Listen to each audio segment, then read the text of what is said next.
This is week 2 of the presentation, and it's titled Prelude to Theosis. Are you guys able to see that okay? Give me a thumbs up if you can see it, Evanique. We can see it. Yep. Okay, good. And so this is some of the feedback that I got from people last time is to really authentically just get to like what's the point and really explain to it. And also to try to either clarify some of the jargon. If you're not familiar with some of the theology in Christianity, then these terms that I just kind of am operating on the assumption, these are things that I know fairly well, and I'll throw words around. And so some of what I'm trying to do is just to clarify these terms and clarify these concepts. And so we will get to theosis.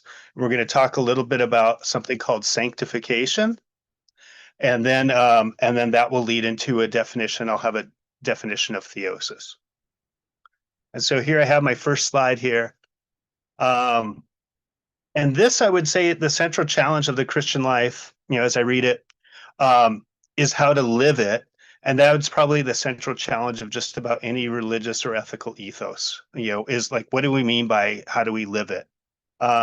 With Christianity, there's this thing that I puzzled with all through my upbringing. And while I was in the first time I went to college, and I did a 4-year degree in biblical studies, is this notion that on the one hand, we are dead to the law and alive to the spirit. So how do we discern the will of God if we're in some sense dead to the law, all the commands of the Bible? What does being dead to the law mean? And then how do we know the right way to live if we're dead to the law? So this word sanctification, what this means is to set apart or to kind of reserve in a special place. It has a lot of comparison to the idea of something being holy or being ceremonially clean. So in ancient Judaism, to go to the temple, you couldn't just walk in there. You had to prepare yourself. You had to be cleaned. And so this notion of sanctification, when they talk about it as moral progress or the spiritual growth of the Christian life, is this kind of this idea of it's analogous to this idea of this temple cleansing, this preparation to approach God. There's a sense in which just by virtue of being a Christian, you're sanctified, which means you're now able to approach God. There's a progress through it when we are being cleaned or being purified. And then there's also a sense of the telos, or the culmination of it is like, in the afterlife, we will be fully sanctified. We'll be everything that God wants us to become. Right here, I have one definition. There's many definitions. There's so many hundreds of Christian denominations, and they all define it differently. This one is from the Westminster Longer Catechism, which is defined as a question and answer type thing. And so question 75 says, what is sanctification? And its answer is, it's the work of God's free grace, whereby we're renewed in the whole man after the image of God, and are enabled more and more to die unto sin and live unto righteousness. So I have that thing there, and the first thing I want to say is that many of these terms are just Christian jargon. If you don't already familiar with some of the nomenclature that people throw around, this definition doesn't really say anything. And so that's probably the biggest issue I had going through Bible college, is how many words we throw around. And it seems like in psychology, they call it poverty of meaning. You talk a whole lot, but you don't really make any statements. You don't say anything actionable or specific. And so I sometimes wonder about that. What does it mean to die unto sin, or to live unto righteousness, or to be in the image of God? And what does it mean that sanctification is the work of God's free grace? All I know is that I think that I'm better now than I was, a few years ago. I think that I've grown spiritually. But at the same time, I don't know how to say it was God's free grace. I would say a lot of hard work went into it. And so some of these terms I struggle with. And that's kind of what this project is about too. traditionally, and so with all of this jargon, the reality is that Christian practice has been governed by a selective application of various commands from the Old and New Testaments. And what I mean there is no matter what we say, whether it's dying unto sin and living into righteousness or becoming in the image of God, at the end of the day, almost everybody does the same thing. They open up the book like it's a case law and they find a command and say, should I do this or should I not do this? And that's what they go by. So we're all kind of doing the same thing. We're just kind of like looking for the rules. We're lots of times treating the Bible like a divine rule book. And so that brings us to this tension between law and grace. What is grace and what is the law? And so I have this picture of Ricky Gervais, and this quote is from a TV show that he did called Afterlife. And in that, he plays a man who is mourning the death of his wife, I believe. And so we're following this series as he's going through the grief of loss. And so themes of death, themes of morality, how we should live our lives, that's like permeates through the whole thing. And he's coming at it from an atheist perspective. And at one point in the series, a woman comes up to him and she says, if there's no God or afterlife, why don't you just go around raping and murdering as much as you want? And his response is, I do rape and murder as much as I want, which is not at all. Which I thought was a very fascinating thing, because growing up in Christian homes, the apologetics, they would say, without God, there is no morality.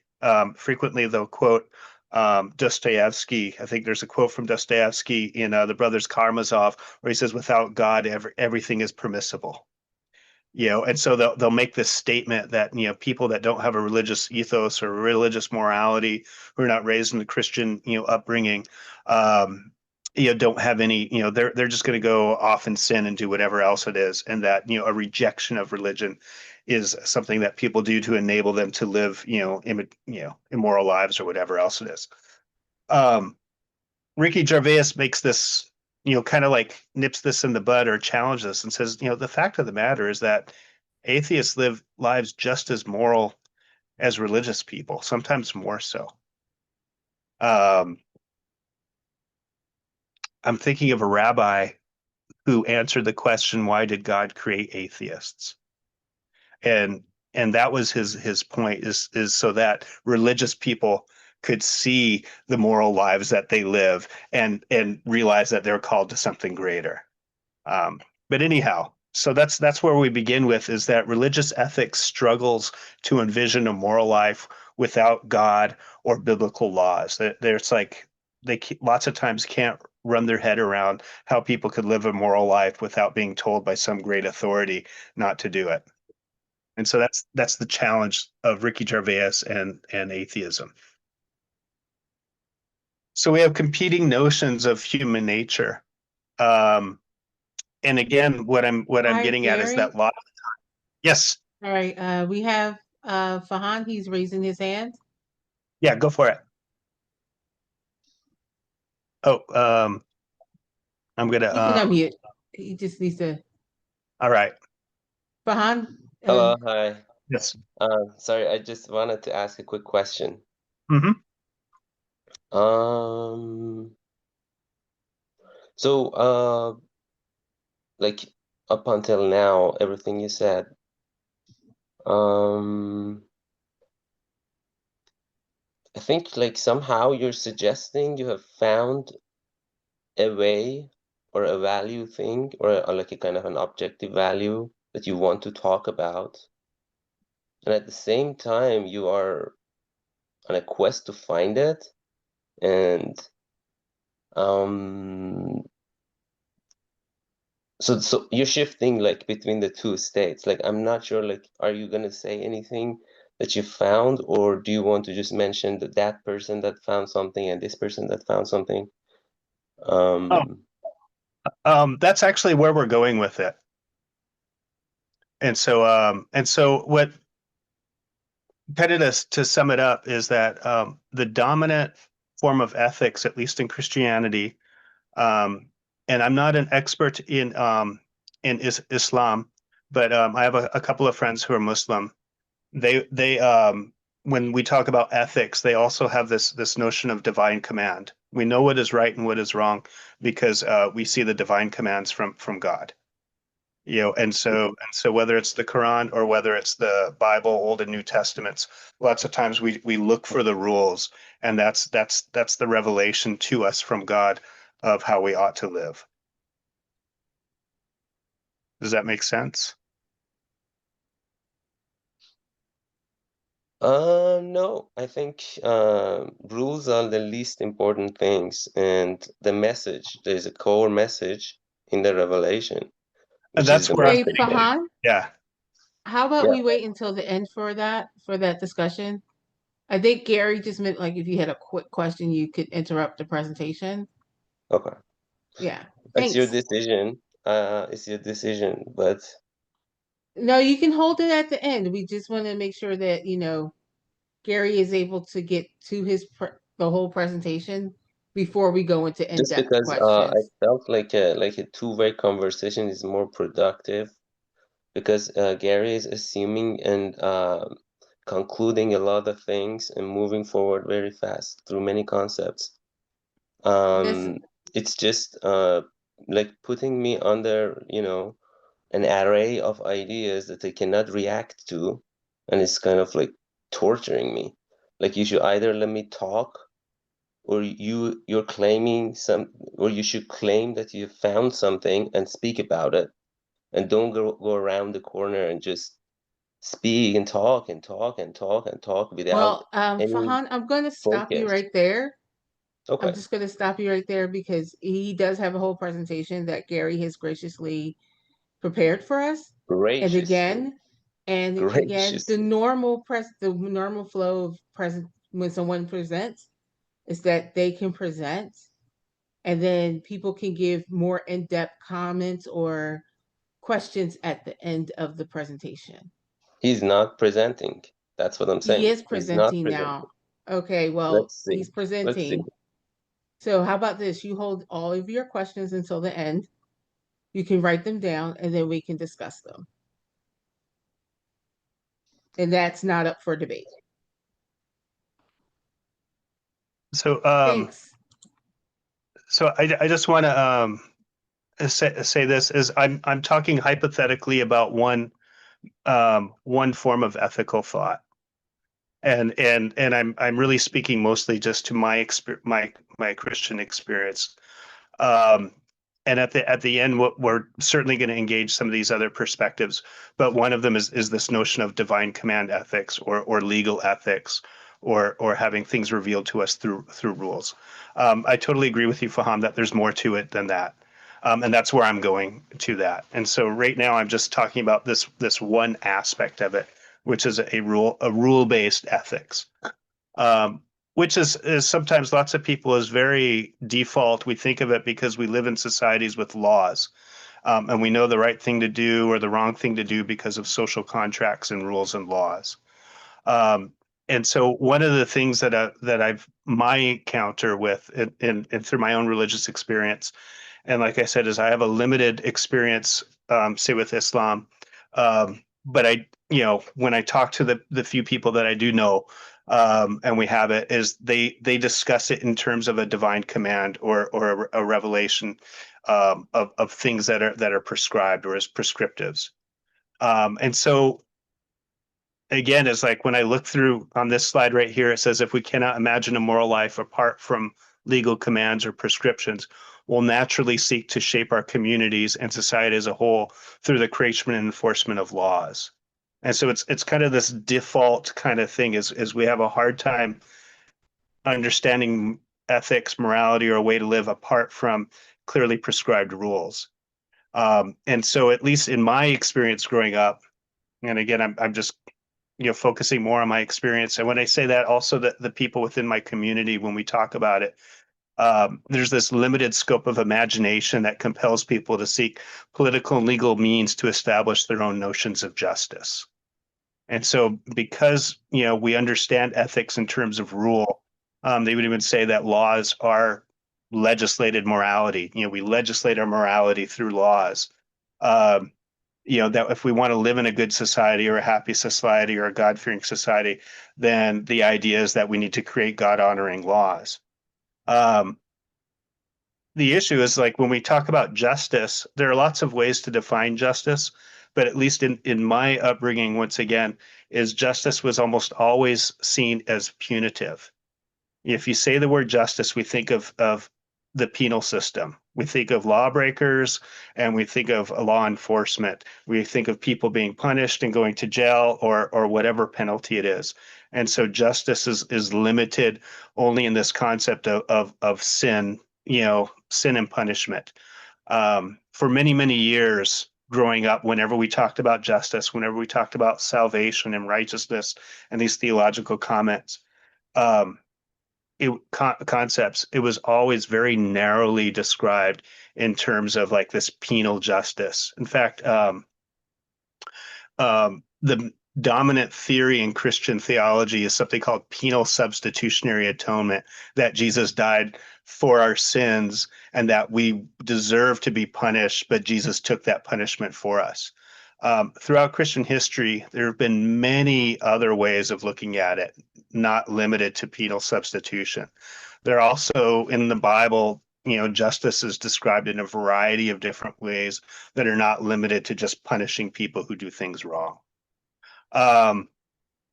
Which leads us to the next thing is if we have competing notions of justice, we'll have competing political ideologies. And so that's something that I think is going on right now, at least in the United States.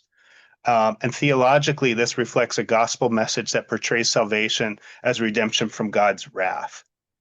And so, which is an interesting thing for me, because when we talk about salvation or the blessings of God, at least growing up, it was always framed in the concept of you're going to go to hell or you're going to be punished by God if you don't accept the free gift of Jesus Christ or whatever. And again, this is my experience and what that was like. What's weird is when you read the New Testament, the gospel is good news. And this notion of wrath and hell is not explicitly engaged like when the gospel is preached. Like so often the gospel is preached and it's just good news. And it's none of the fire and brimstone that I was raised with. And when judgment is spoken of, it's kind of spoken of like as part of the good news. Like we live in a corrupt world and there's going to be a setting right of some of those bad stuff that's going on. We're looking forward to like, that's another notion of justice, a setting right, a fairness that goes across the board. One view of justice is simply that, getting what is due to us. And as human beings, that means like, not being treated poorly, being treated fairly. Like, in the Old Testament, it speaks frequently of orphans and widows and the poor and the sojourners. And like, we live in a corrupt society that is by nature, the society itself makes it really hard to live if you fall into these classes of people. If you're a stranger, an immigrant coming in, it's very hard to get by. And so in a just society, everybody has like there's equanimity, and there's equity and equality of privilege and whatnot. So you even see that. I'm going on and on on this side rail here, but there's a lot of provision that justice. The whole point being is it's more than just like this wrath thing. You did something wrong, God's here to punish you. There's a lot of compassion that's tied into this notion of what justice is. And so we get this, again, a competing notion of human nature is what I'm talking about is something called virtue ethics. And in classical ethics, and sometimes I'll just say classical ethics, and what I mean is, like approximately the 1st century CE, the period of time in which the New Testament was written. But certainly, if we were going to go back to Plato and Aristotle, we're talking like 350, 400 BC, when Plato was writing and Aristotle writes his, Nicomachean Ethics. And then you have the Stoic philosophy flowing out of that. The ethical authority of divine or legal mandates was scrutinized in favor of intrinsic virtues cultivated by character formation. And so there was this healthy skepticism of laws and prescriptions in classical ethics. laws themselves don't have any inherent ethical authority. And what we're getting at is, they are themselves assessed by the virtues. And so I say in this thing, see Erythro, that's Plato's dialogue with Socrates, where Socrates meets this guy, Euthyphro, and he says, okay, what's right and what's wrong? And his answer is like, what's right and what's wrong is what the gods say is right and wrong. And so he follows up and says, okay, is it right because the gods say it's right? Or do the gods say it's right because it's inherently right? Where's the horse and where's the cart in all of this? And so then he challenges, like, sometimes we have some really competing views here. Sometimes the gods seem to be capricious. Is that right or wrong? Which god? And he gets into this debate.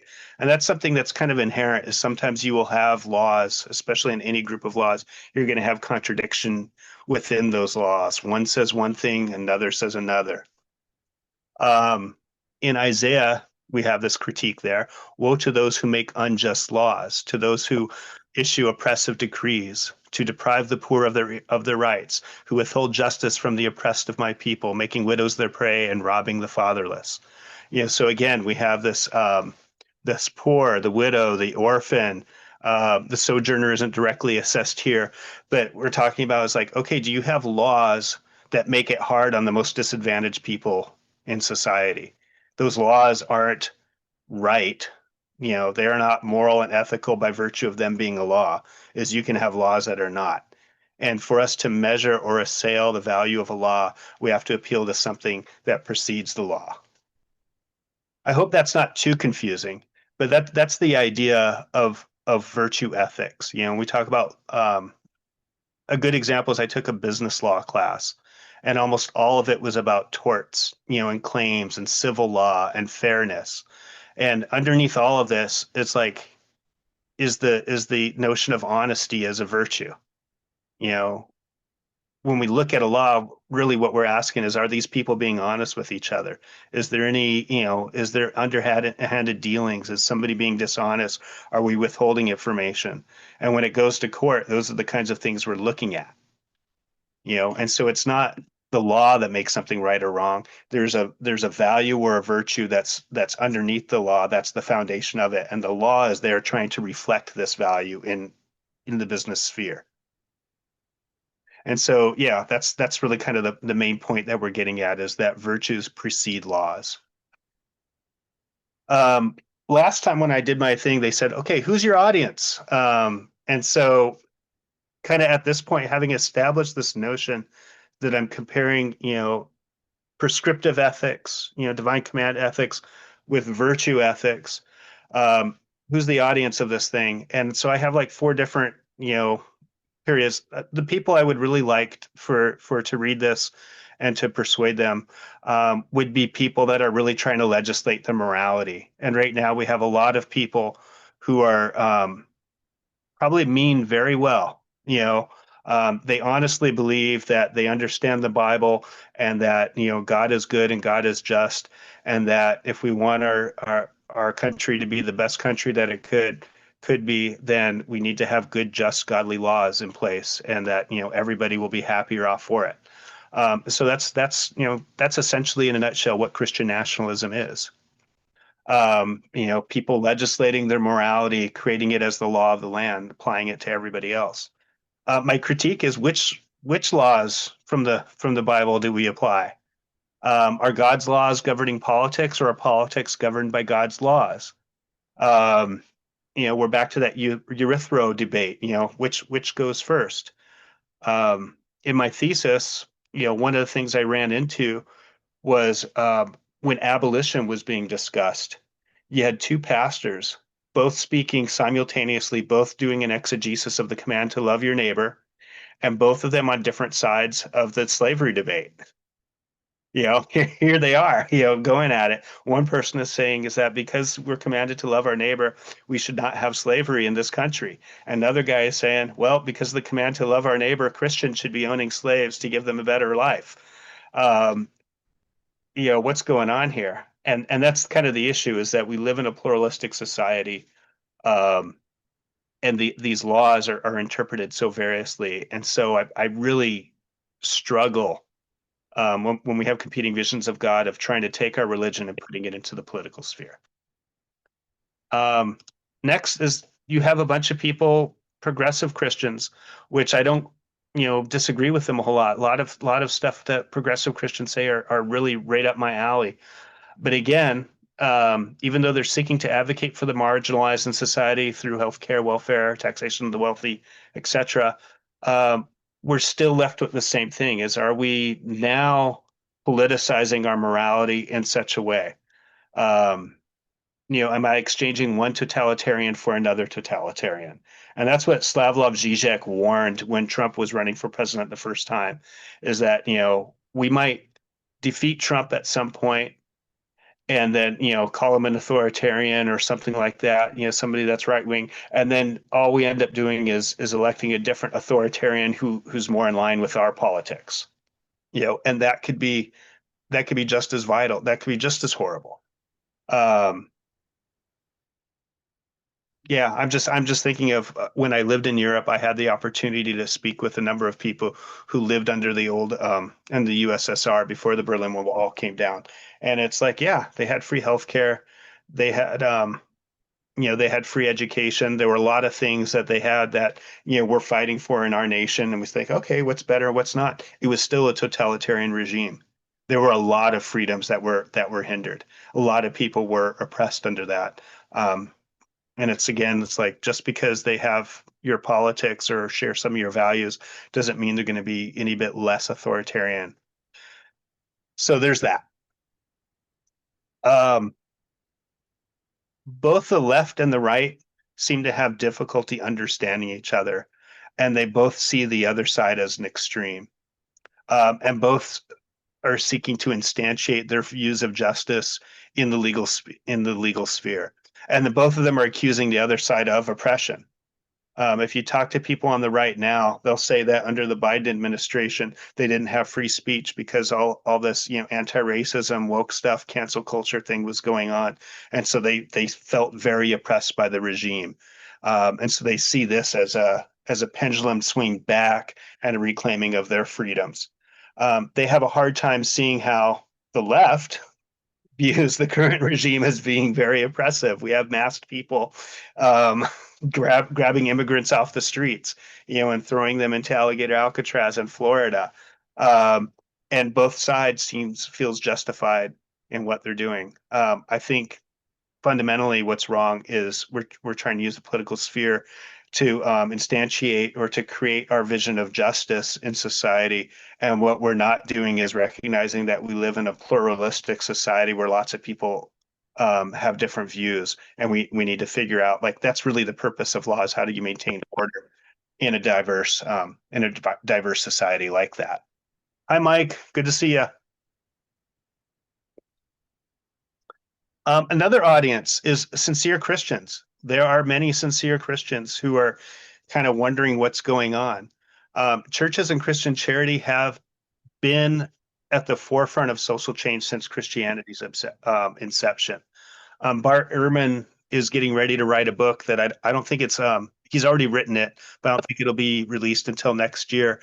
But it's all about, like, hospitals, social welfare, the whole notion of humility and compassion as a value system. The list is just like how much of society has changed and been revolutionized by the ethics of Jesus, just in a very dynamic way. Things have been introduced to society that were not there before. And Bart Ehrman is writing from the perspective of a non-Christian.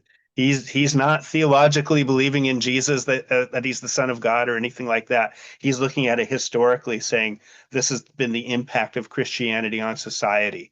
And so there's a lot that Christianity has to offer. With that said, it's a critique is that it is tempting to see what's going on, between the right and the left, Christians on both sides having different views of who Jesus is, and being tempted to, like, well, what we really need to do is have a truer, a more authentic political solution. I'm thinking of a book, The Pedagogy of the Oppressed, where one of the main themes in this book, this Paulo Freire, is he says, if you employ violence in your revolution, you will beget a violent regime. The means and the ends have to be the same. And he was there, and I believe in Brazil, as a revolutionary, not fighting. He was teaching people how to read. And the revolution he was trying to start is one of a literate society, because his belief was, once we teach people to read, then they have the ability to read the ballot and to vote. And so he's trying to, like, from the ground up, listen to the people, to give them the society that they're striving for. If we have a revolution that's grounded in democratic values, the goal being that we'll have a democratic, regime. That's the regime that we'll get. And so, yeah, there's a view of Jesus and the Gospels that has been set free from our attachments long enough for us to get a clear picture of the gospel message. I think that we need to take a step back and to, like, not try to change society for a moment, and just, like, this is something that I really like about my little experience with Buddhist philosophy. I had a hard time understanding how people prayed as much as they did. And so I studied Buddhism and then eventually went to a Vipassana retreat because I needed to learn how to sit. I'd hear about people praying for 2 or 3 hours at a time. And I was like, how do you do that? I get bored after 6 minutes. It's like, I've gone through my prayer list. I've said, thank you, Lord, for the day. How do you sit there for an hour? And so I will say that my explorations in Buddhism were for that reason, is to learn how to sit in that stillness. And I think that that's important. That's something that we kind of need to, is how do we sit in the gospel? How do we sit in the knowledge of Jesus? How do we spend some time distancing ourselves from all these attachments? Just long enough to get a clearer picture of it. Because I think that what's happening is, a lot of what we're doing is we're reading the Bible through our own ideology. And we kind of need to, like, take a step back and ask, what does the Bible have to say, to us? And then finally, there's an audience of non-Christians. I'm thinking right now of the Enlightenment was in many ways inspired by something like 150 years of war between Catholics and Protestants. And what happened is Europe got so disgusted and fatigued with all this fighting over religious difference that they're like, we need to just, like, set up a society that's not grounded in religions, that we just need to abandon all this fighting. And so the idea of a book that talks about the authentic Jesus is kind of that, is like, let's talk about the Jesus of the scriptures, the Jesus of the Bible, in a way that we're not engaged in this cultural battle anymore. And so I have this quote that I was able to find. I don't know if it's authentic. It might be, apocryphally attributed to Mahatma Gandhi. It says, the only people on earth who do not see Christ and his teachings as nonviolent are Christians. Which I was kind of stunned by that. I think it's very funny. That Christians, for some reason, it's like we want to look for a reason to fight. We want to look for an excuse to wield the sword. But a candid mind looking at the teachings of Jesus, you don't see that level of violence. So in general, non-Christians have a great respect for Jesus, especially when Jesus is portrayed authentically. Movements that uphold human dignity tend to be highly successful. Jesus' sole political critique, when we read the Gospels, the only time he was really, aggressive or violent was towards religious authorities, when he accused them of hypocrisy. And even when he cleanses the temple, he's cleansing the temple, the Jewish temple. And so he has much to say about the role of religion in society. So those are the idea of, the ethics or the audience of who I would, like to be writing to. Certainly people who are seeking to, use politics to enforce their moral authority, whatever that is. And then finally, to appeal to all non-Christians to kind of draw a picture of the authentic Jesus. And that leads us to back to virtue ethics. The the ethics of Plato, Aristotle, the Stoics, and Philo of Alexandria was a Jewish philosopher who was heavily influenced by Stoic and Platonic philosophy, was what we say teleological and strongly related to their cosmologies. Teleological means that it was geared towards a purpose. The word telos is a Greek word, means the finish or the culmination. The last words of Jesus on the cross was tetelestai, derived from the same word, meaning it is finished. And so they saw that life, all human life, has an inherent sense of purpose, and that we were created with that purpose. For Aristotle, I could go through this, a little bit, is he pulled it from the uniqueness of everything. Is cows are different from people, trees are different, and what we all want is to flourish. We all want to be happy, and the happy life is the flourishing life.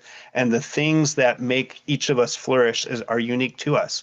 And part of what it is to be a human being is we have virtues, we have this moral reasoning, and we're rational creatures. And so if you want to live a happy, flourishing life, then you need to exercise reason in the pursuit of your virtues. And that's going to be the thing that leads to happiness. And so he could say, yeah, lying and cheating and stealing and all those things might please you, might give you some hedonic pleasure in the short term, but that's not what we were created for, and you're not going to have a flourishing existence pursuing pleasure.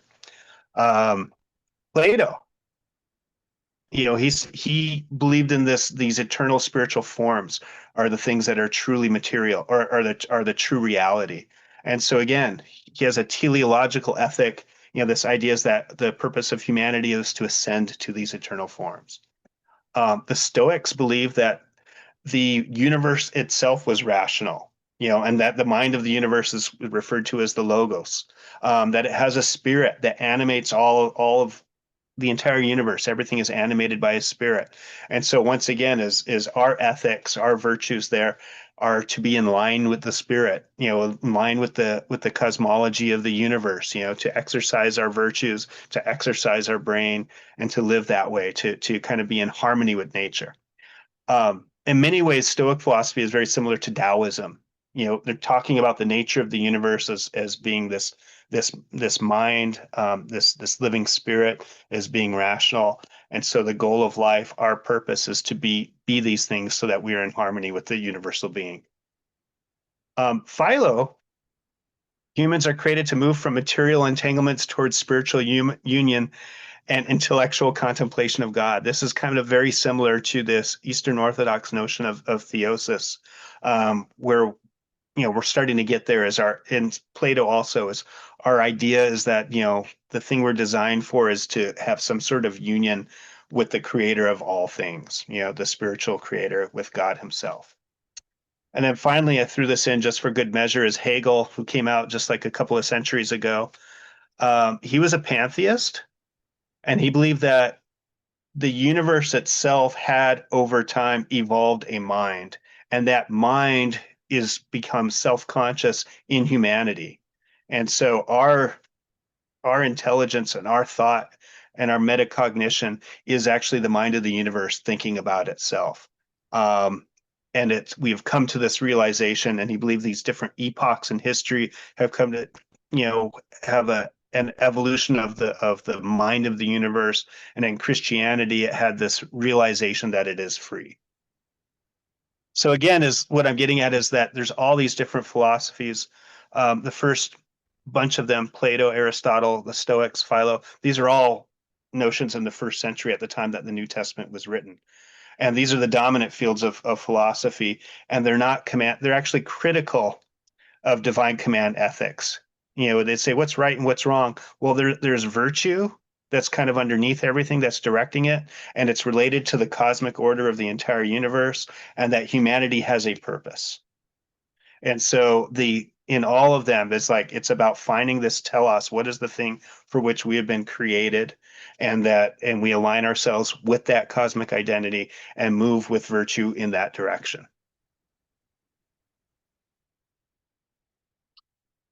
So here we have sanctification is the grace-empowered process by which the believer, through union with Christ and the indwelling of the Holy Spirit, is restored to the image of God and transfigured into the likeness of Christ, a process that Eastern tradition aptly names theosis.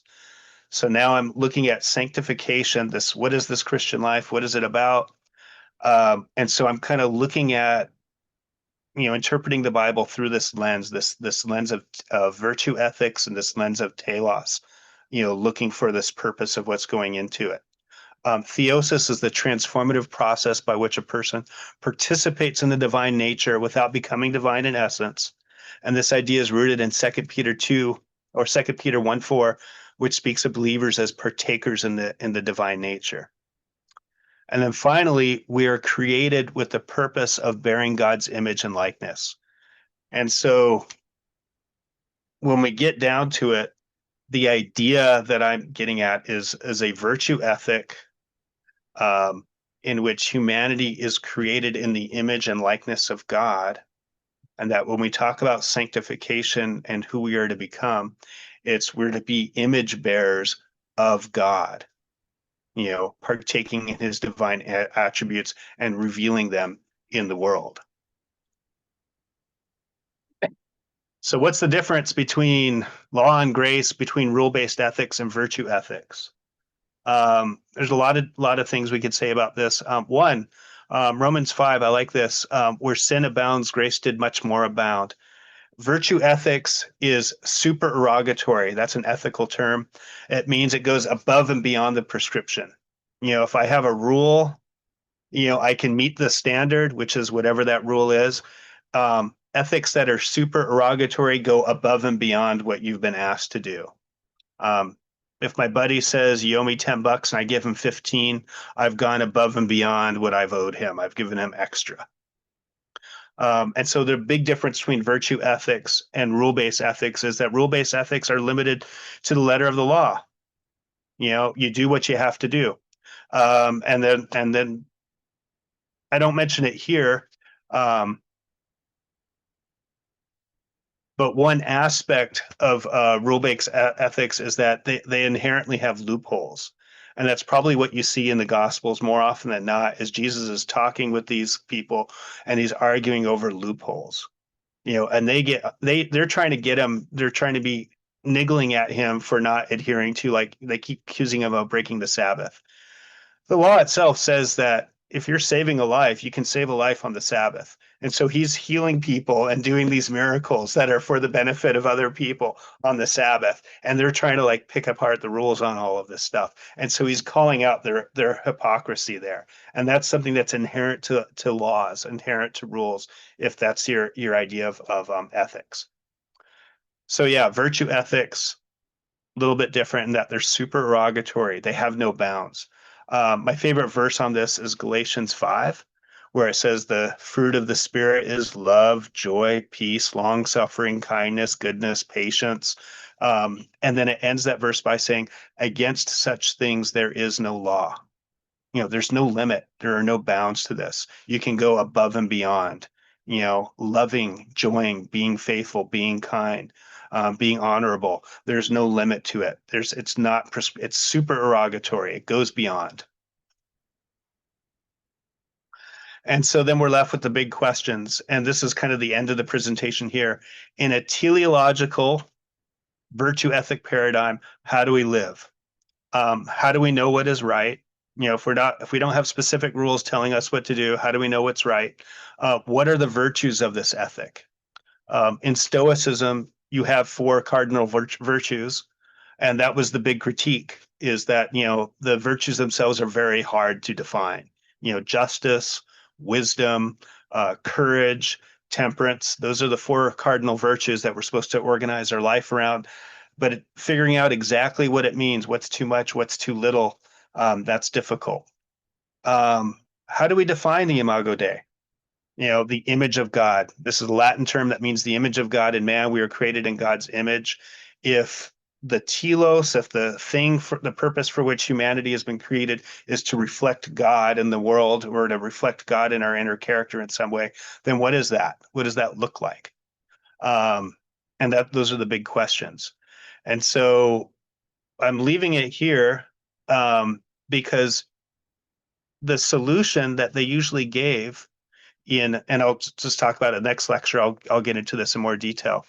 The solution that was typically given is they would write biographies. The key element was something called mimesis, or imitation. If you wanted to know what it meant to be temperate, you would find somebody who lived a life of moderation and you would emulate them. There were lots of biographies about famous people, specifically so that we can read them and emulate their virtues in life, see what that looks like, and then pattern our own lives after them. And so imitation was a key element of virtue ethics, because they were notoriously difficult to define. You couldn't really just nail it down. And even there's a wide variety in how they're expressed in people. So that's all that I have there. And we'll tune in next week.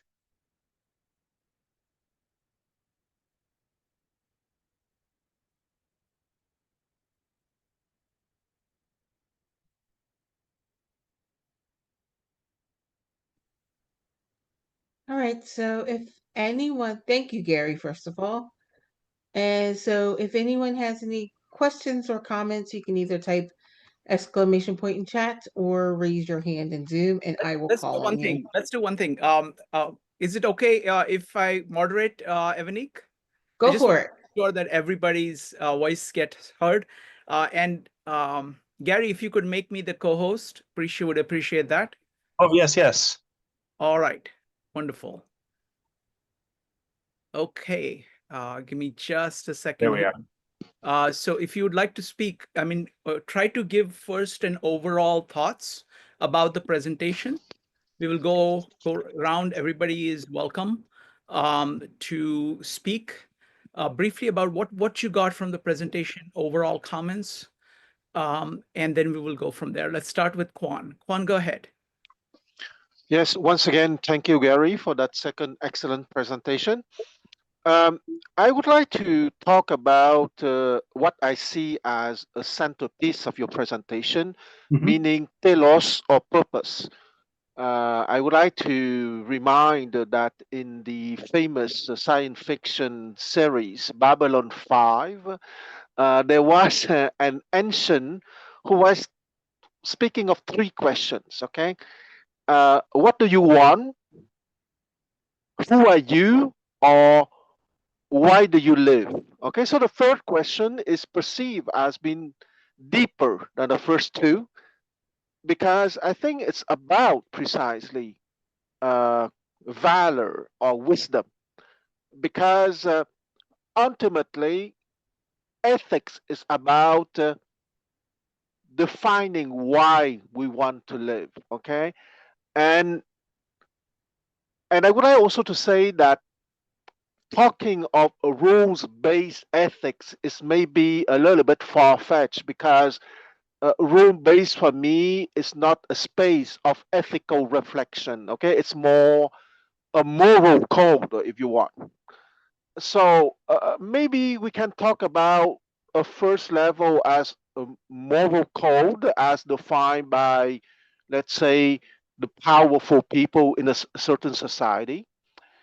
A second level would be deontology. Okay, deontology is a beginning of ethical reflection, most of the time linked to a technical profession, for example, medical deontology or deontology for lawyers, and the highest, let's say, perspective would be the space of ethical reflection.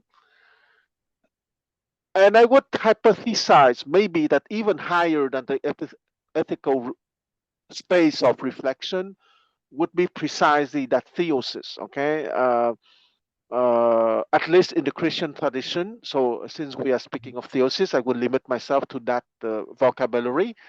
And I remember that last time you were speaking of three phases of three steps: catharsis, theoria, and theosis itself. So I would say that virtue ethics would be the result of a process of theosis. Okay, because once again, it's easy to talk about virtue, but I distinguish between the conceptual elaboration, okay? Because you mentioned Plato, and you know that he wrote about 40 dialogues in which conceptually he tried to have a speech, a rational speech about the four cardinal virtues: valor, moderation or temperance, wisdom, and justice. And I read most of them. It's very interesting, but ultimately, the key to that is not the talking, okay? Because the talking is useful, but if you are in front of a real situation, you would need that virtue precisely, that strength. And that strength, in my mind, is not the result of talking or of discussion, but the result of something that the Christian tradition call theosis, and that Are we gonna get any question? and and that Like the Buddhist tradition would call more meditation. Okay, I stop here for now. I will probably come back later. Thank you. Thank you, Kwan. Gary, would you like to say anything, or shall we just go to the next person? You're keeping notes? I was, when you talked about theosis, I am taking notes as we go. I was thinking of the Bodhisattva, the tradition of ascending and choosing, to stay back to teach others so that they can also have an ascent. And maybe that's kind of part of the idea of theosis, is to reveal the nature of God in ourselves. It's and it's again, as I'm not an expert in Buddhism or Hinduism or those things, I've studied it very little bit. I don't know a whole lot. But that would be the closest analogy that I would get to, is that, when we pursue that, theosis might not even be something that we attain like a full enlightenment. It might be something that's just expressed incidentally in our life when people see Jesus and the things that we've done. And I think I mentioned to like Shrikant, I was completely unaware of it when I moved to Las Vegas to take care of my dad. How many people they just saw me, and I didn't even really interact with them very much. But when they saw that, for them, it was like, that's what Jesus would do, and it's those are the kinds of things that they said. And so there was something, beautiful and mystical that was revealed in just me being here taking care of my dad for the past few years, and the persistence of being here for as long as I was until he died. That spoke a testimony to people in a way. And so I think that's what I'm getting at, is you're absolutely right, is we have to answer that call to courage, and that you need it in the moment. And for whatever reason, that's what people saw. So I don't know if that answers your question thoroughly, but I hope it's bouncing off of that idea to some degree. Thank you very much. Next up is David. Folks, if you'd like to speak, go ahead and type an exclamation mark in the chat, or you can raise your hand in Zoom. David.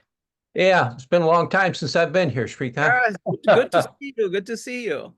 Yeah, I thought it was very, very interesting. I thought he did a great job in bringing together these different religions, because they have such an important part for everything to come together, and I've been studying this stuff for a long time, but I have a totally different take on many of the different things that you were bringing about. But yet, on the other hand, I'm very much in agreement with much of the stuff that you were talking about too. Just like you were talking about justice. To me, God displays his justice, and it's really quite simple. And he explains it in John chapter 3, where the combination is that we're going to seek darkness and light. Light is the goodness of life, and darkness is the bad part. And when you connect that to the prophecy of Jesus Christ and Deuteronomy 18:18, which God says to Moses, he says, Moses, I'm going to raise up a prophet like you, and I'm going to put my words in his mouth, and you're going to be held, whatever he says, you're going to be held accountable for. So our accountability is related to the words that Jesus Christ speaks. And the greatest thing that anybody can do is absorb those words that Jesus Christ speaks, and then they become part of our lives. And when we walk out the door in the morning, wherever we go, okay, because they are part of our lives, he becomes a reflection in our lives to other people. And I believe that, that there is truly what God wants us all to do.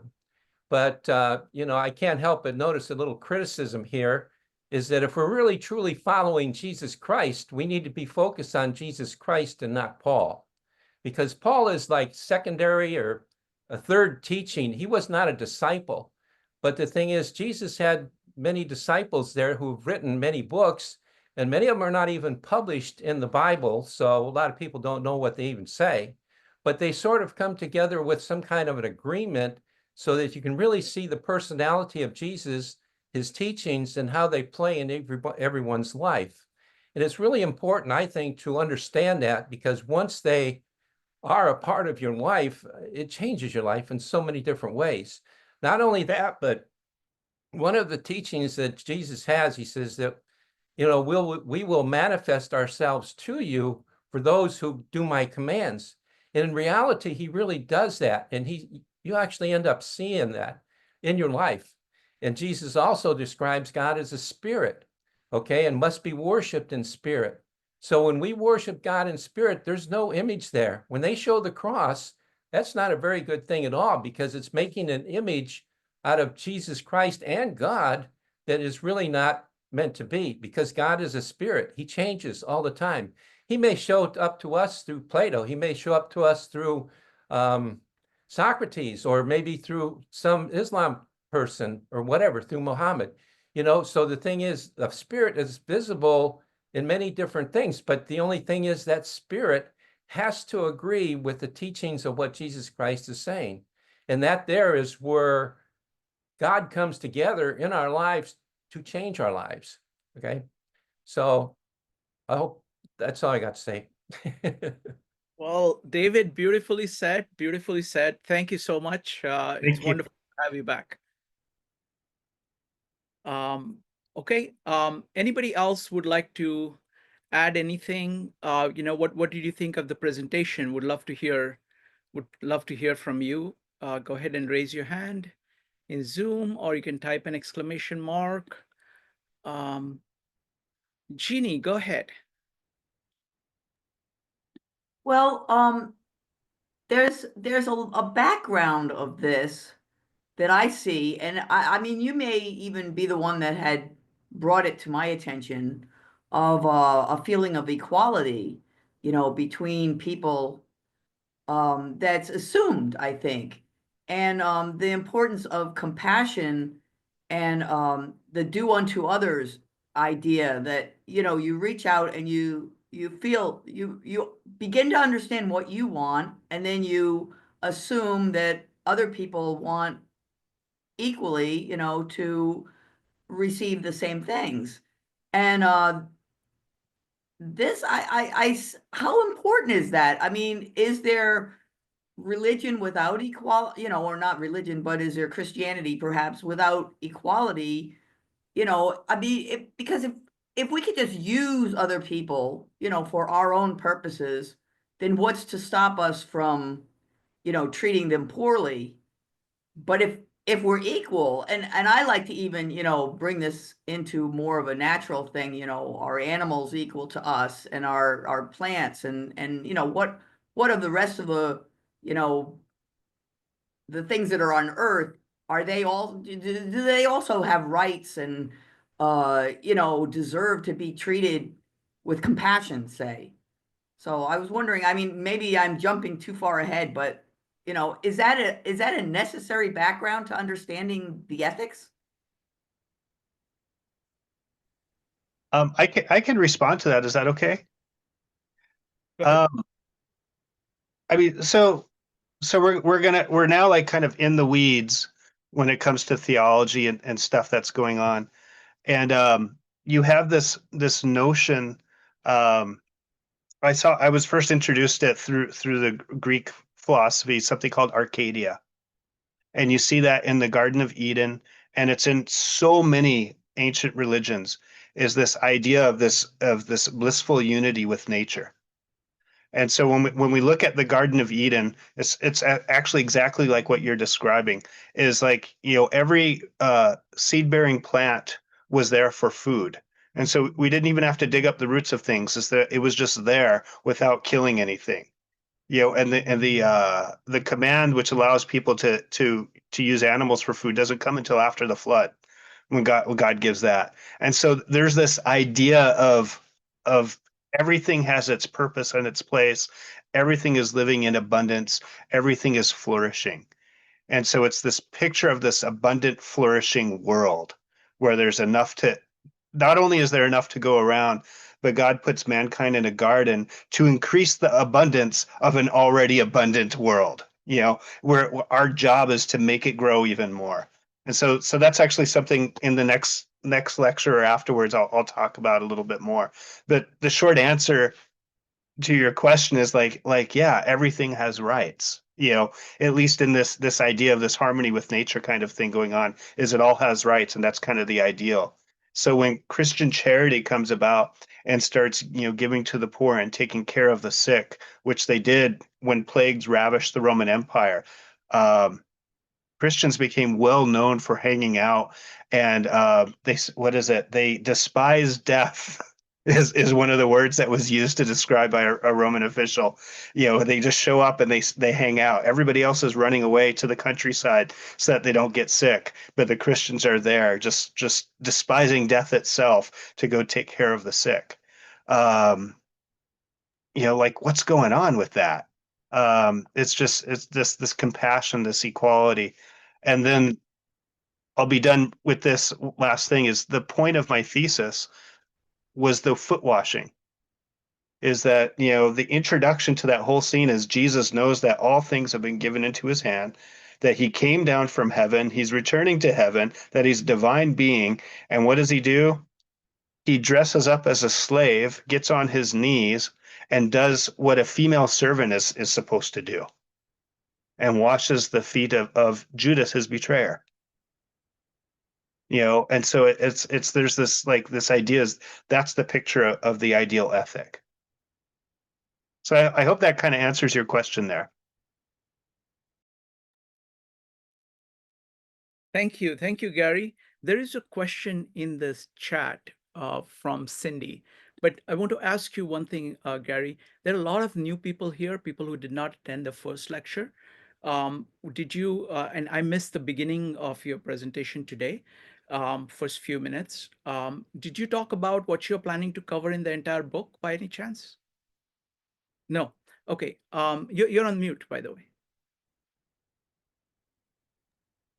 I didn't go over the everything. I gave a brief introduction, talked about my thesis, and that it was on the foot washing. Yes. So could you talk briefly, because there are not a lot of new people here. We want them to keep coming back. Can you talk briefly about the plan of the book? And don't take more than 5 minutes, but Oh yeah.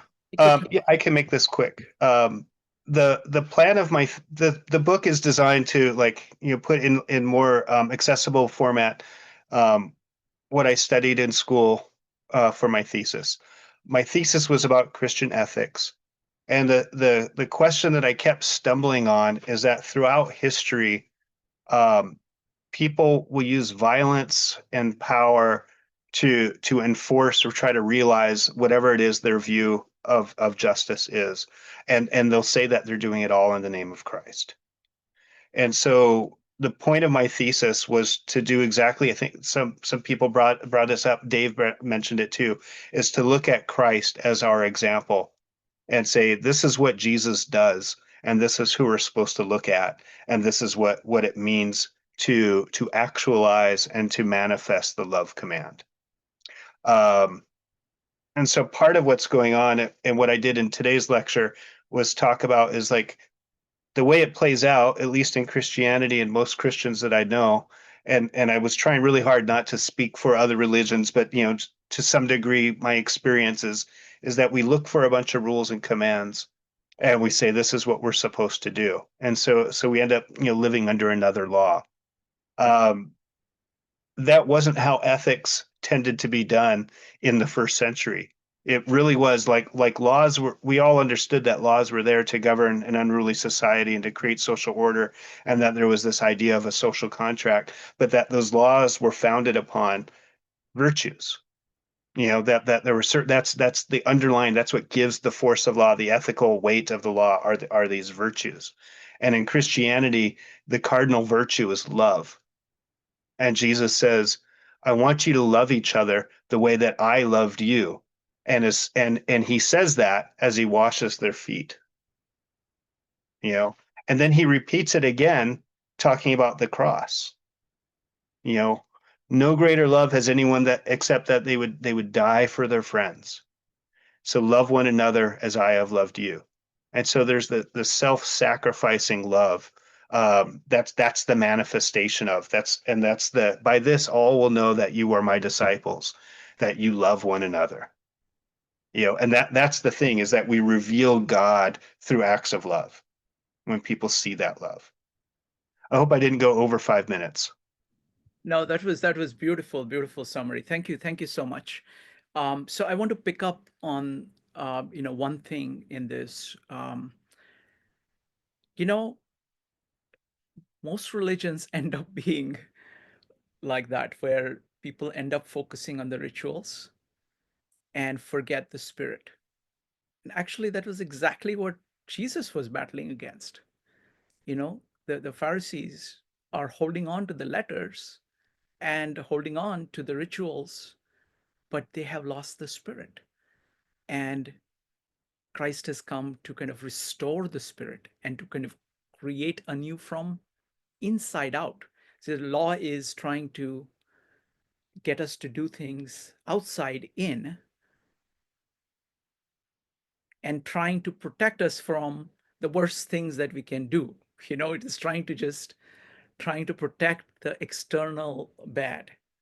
Whereas the New Testament, the love, the spirit goes from inside out, and it focuses on love, or what should be, so that the law is written in your heart and it is expressed through you.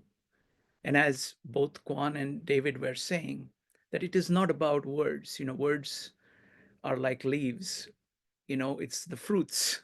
You have to bear fruit with those, and to actually have the living sap flow through you and to bear fruit is what it is about. And that is happening kind of inside out, as opposed to outside in.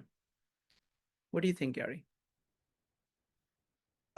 That's again, is like, that's a concept, and I can't speak so much to everybody else, but when I read ethics books written from Christian perspective, it's they have a form of deontology that's really kind of leans almost towards divine command deontology, where the purpose of humanity is to follow God's will.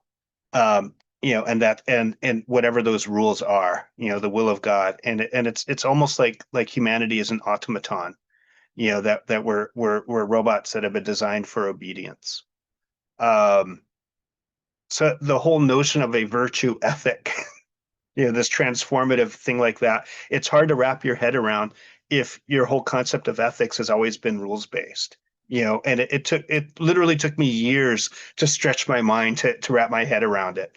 But again, it's like the experience I had with, I told you about, is I was reading a medical textbook, studying for my nursing degree, when I was finally introduced to Aristotle's Ethics. I was like, oh my gosh, suddenly all this stuff makes sense. That's how you can be dead to the law. You can literally be dead, not just to the Old Testament law, but law in general across the board.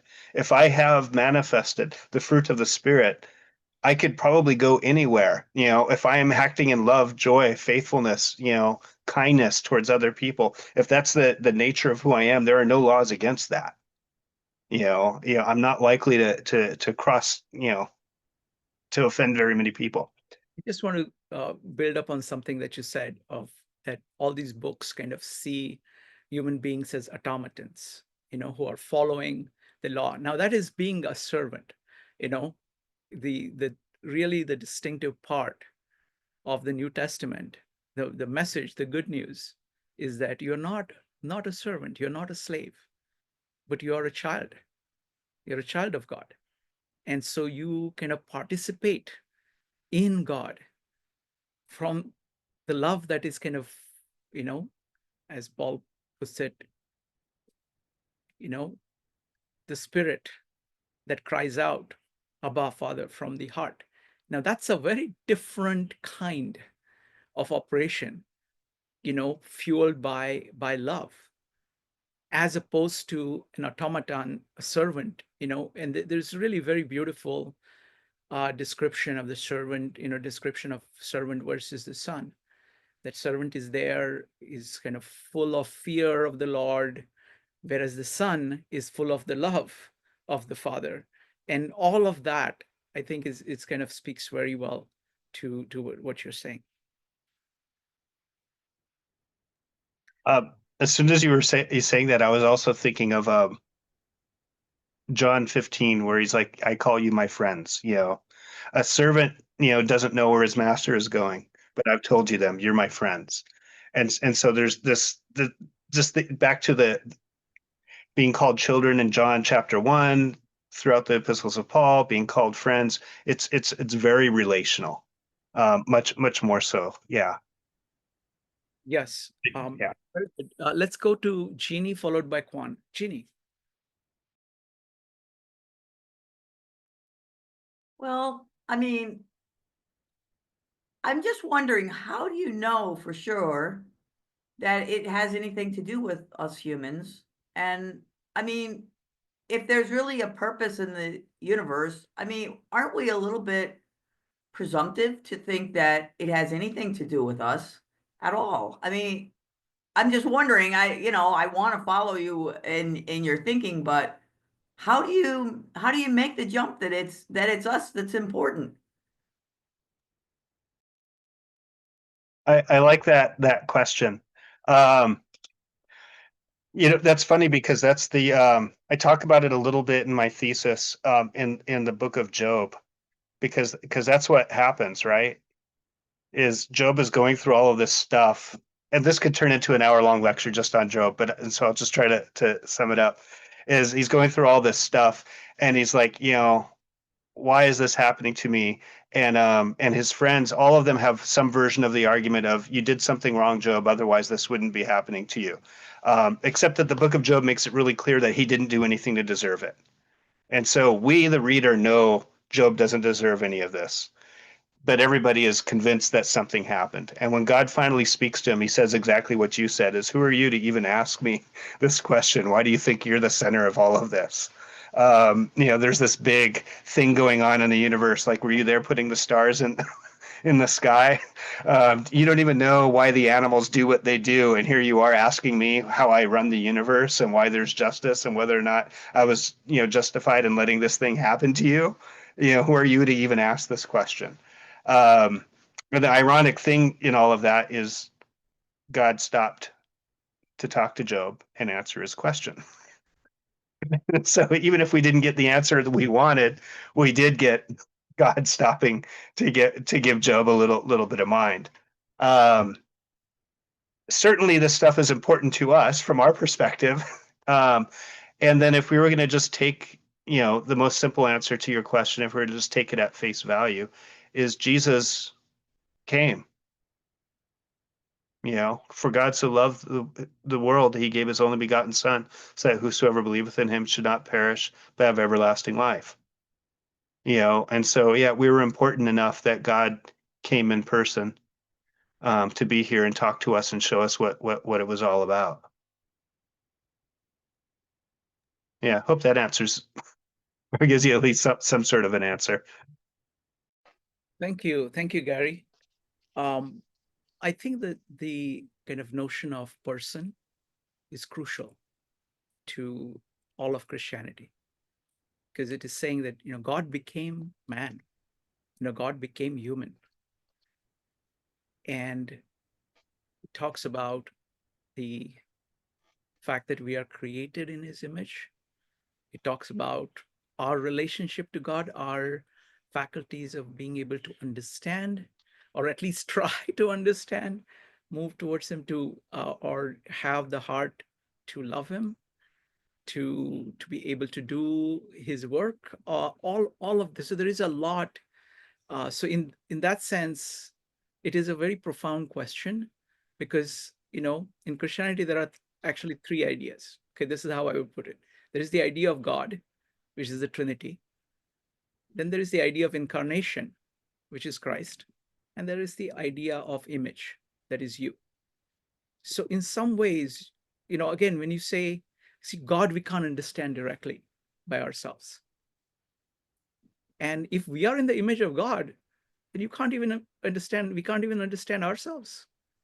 So the only hope that we have is to understand the one in the middle, who's both God and man, who's kind of an instantiation of what man can be, what a human being can be, and should be. So it's kind of, he holds out that, and in doing so, he's kind of throwing light on who God is, because only through him you can kind of grapple with God.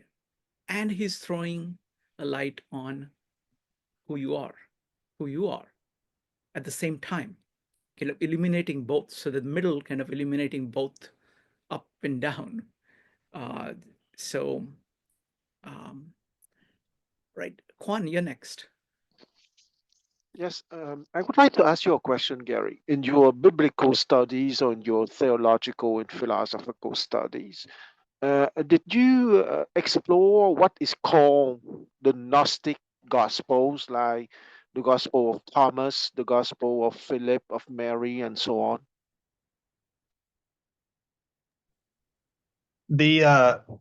We did discuss, we went over that a little bit the first time I went to grad school, but not a whole lot afterwards. And so I don't have much of them are found in the Nag Hammadi codices. Those are some of the older manuscripts that we have of them. We have some of them, we know of many of them as transcriptions from church fathers later. We have Against the Heresies. That's where we learned a lot of them, is from the church fathers writing, in opposition, polemics against them. What is generally agreed in scholarship is that the oldest writings are preserved in the canonical writings of the New Testament. And so there were certainly, I'm trying to think of the name of the scholar,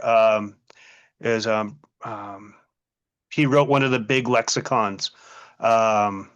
It might have been Brown Driver Briggs.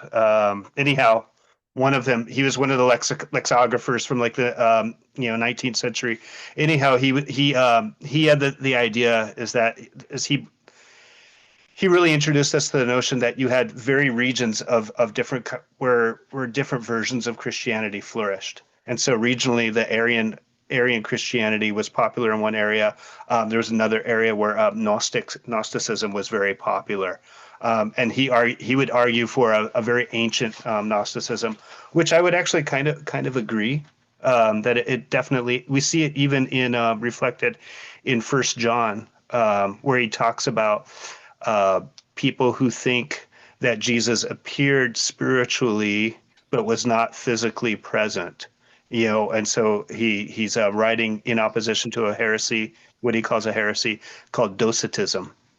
And so we know that these forms of Christianity existed way back, and we see examples of them even in our New Testament writings. But back to your what you were addressing, the oldest writings we have, or that we found, are the writings that have been preserved in the New Testament. I don't think we have any evidence of anything older than that. And keep in mind that, like, Paul is writing maybe within 20 years of Christ. Some of his stuff is dated to the 50s. Yeah. Well, I asked that question because I have my own biases, okay? In Sure. the sense that because what David said maybe 20 minutes ago, between the difference between Paul and Jesus, probably I don't have enough knowledge to anyway, I don't have the intention to give an adamant opinion. It's more an opening to more exploration.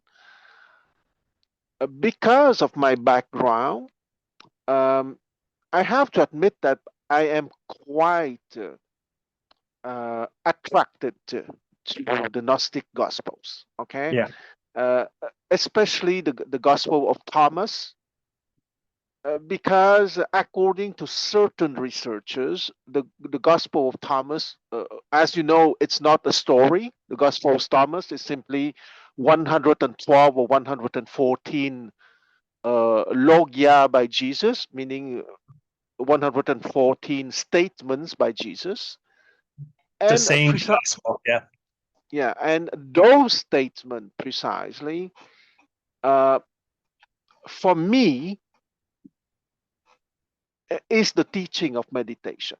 Okay, so because and here I'm sure that here it's a question of theology. Okay, because each religion or each representation of the word has a certain representation of the word.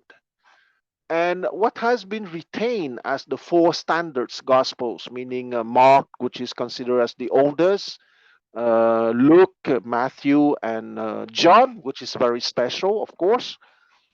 Um, well, John is, I would say that John is probably the one that resembles the most to the Gnostic gospel for me. Okay, but here I'm aware that I throw a lot of concepts because, but I want to come back to the essential of what I want to say. I'm not saying that Paul is okay. Probably that I would have to refine more what I want to say, but I want to say it in a caricatural manner. Okay, there's probably a teaching that is more for personal evolution. Okay, the theosis, and there's probably a teaching or corpus of text that is more used as the intellectual justification for the church as the successor of the Roman Empire. Okay, because I'm sure that in your historical study, you know that from the 4th century, when with the donation of the Church of the Lateran, uh, the church became part of the state. Okay, the bishop were the successors of the prefects of Rome, because Rome was at that moment completely in disarray, and in certain sense we can say that the bishop saved the Roman Empire from the 4th century, administratively speaking. So my hypothesis that there's nothing wrong that the bishop saved the Roman Empire, well, it can be discussed, but let's talk that hypothesis or that position. But by saving the Roman Empire, the church maybe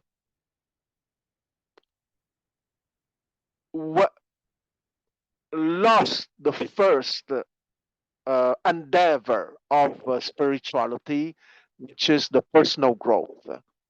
I stop here for now.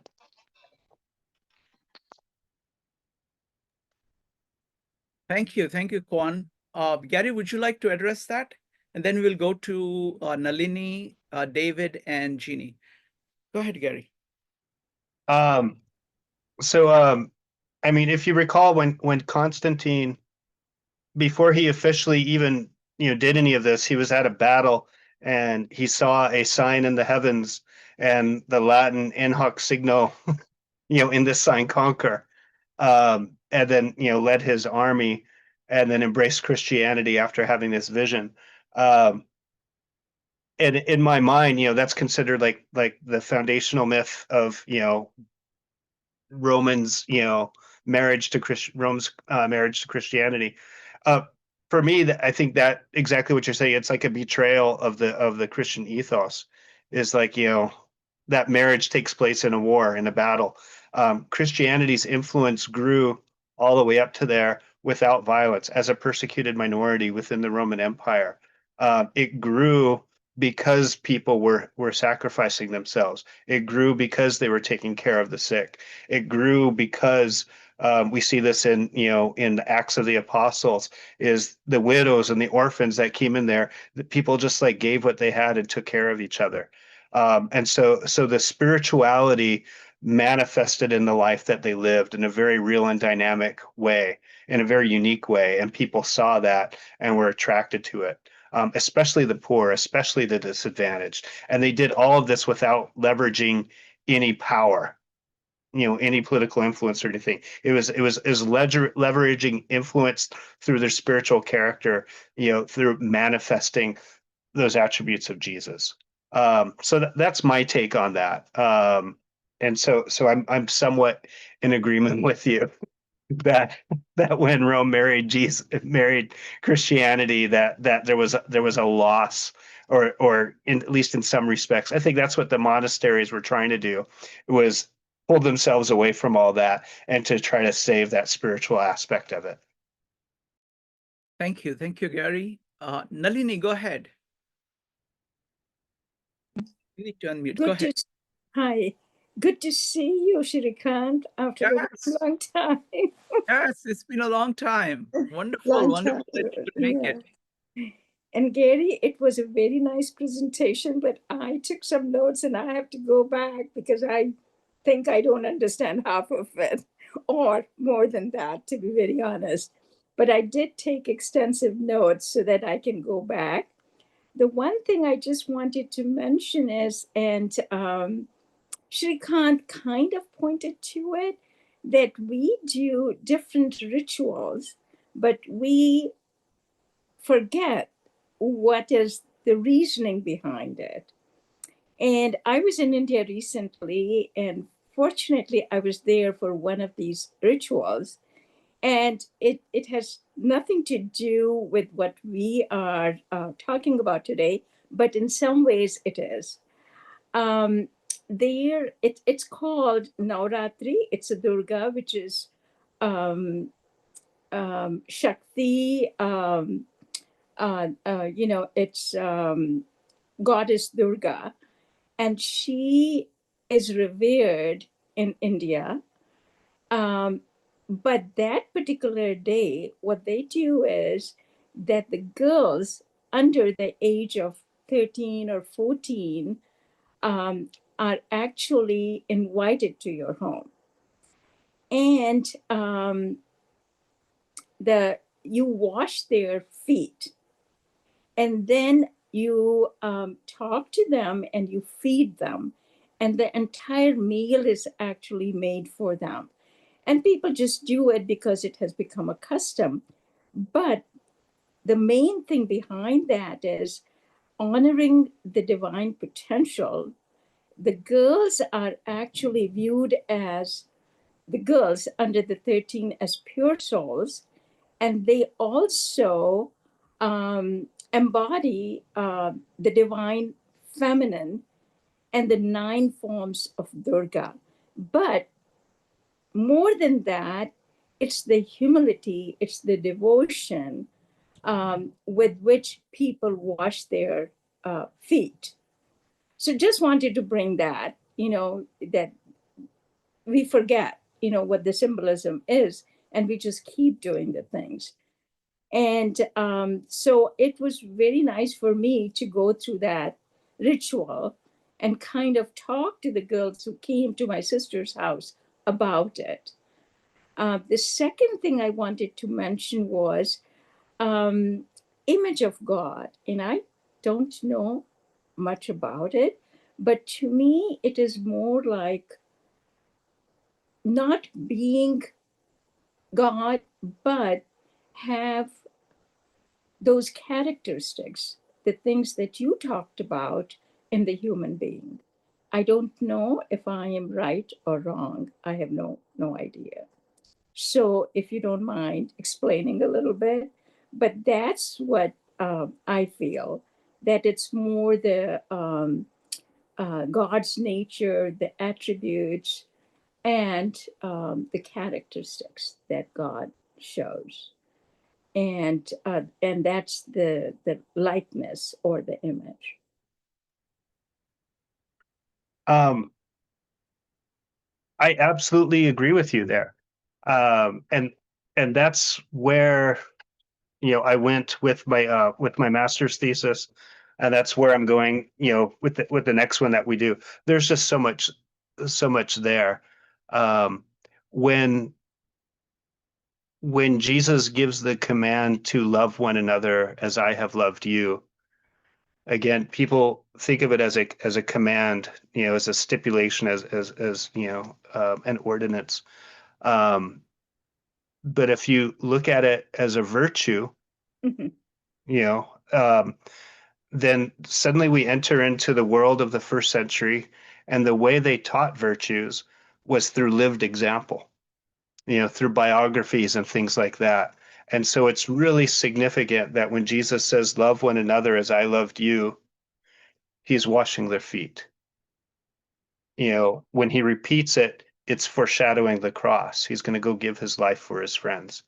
And in all of that, he precedes all of this by saying, he's received everything from the Father and given everything to the Father. It's like his divine status. And so it's as the God-man, as the incarnation of the divine, regardless of what your thoughts are, the gospel author is saying this person who incarnates the presence of God is there washing feet. The person who is the vine and we are the branches nourishing on his sap so that we can bear fruit is giving his life. And so it also gives us a picture of what does it mean to have, where is real power? What is real leadership? If we take John at face value, the creator of the universe, who was there before time began and upholds all things by the logos of his power, is there washing feet. Is there doing these things, is being humble servitude. And so do I need to be the Roman emperor in order to create my form of justice in this world? Well, God didn't think so. He washed people's feet and he went to the cross and he led a revolution through service and humility. And so, I mean, that's at the core of what I'm getting at. And that's why, when we look for laws, there's this comedian. It's a funny story. She's an immigration lawyer, and she says that Iran, I can't verify this, has one of the highest rates of gender reassignment surgery in the world. And the reason why is because they have a law against homosexuality. And so you can't be in a relationship with somebody if you're a homosexual, but if you get your gender reassigned, then it's no longer homosexual. And so she says, now that's a loophole. As a lawyer, I'm going to tell you that's a loophole. Imagine being so afraid of homosexuality that you inadvertently become an ally to the trans community. And so that was her big joke. And my point getting is that when we ruminate on rules, and if we think that is it, then there's loopholes everywhere. There's inexactitude, there's flubbing, and people are selfish creatures. We'll find some way to get what we want out of it. We'll find a way of keeping the law, but still exploiting the law. And that's where virtues are supererogatory. They go beyond.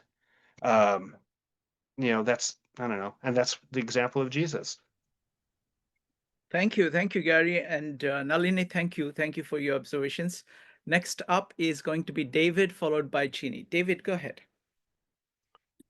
Yeah, when the other guy was talking about the Gnostic Bibles that he was talking about, it just hit a string with me. But also when you're talking about Rome in the 4th century, where to me, actually, the Bible was created during that period of time that we commonly know as the Bible. That's when they put the books together.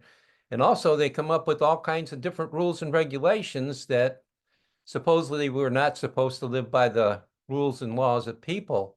But yet all of a sudden in Rome and at Nicaea, they created all these rules and regulations that are still found at the base of teaching in Scripture, not only in the Catholic Church, but also in the Protestant Church, which I think is just very shameful in itself.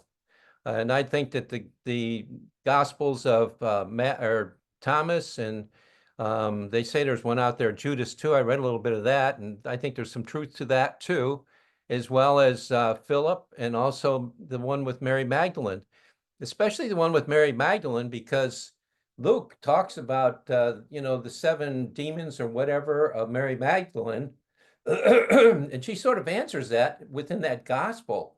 So, there's all kinds of connections in these other gospels that are not accepted by the Roman government that really reflect the personality of Jesus as it's exposed in John and also Matthew.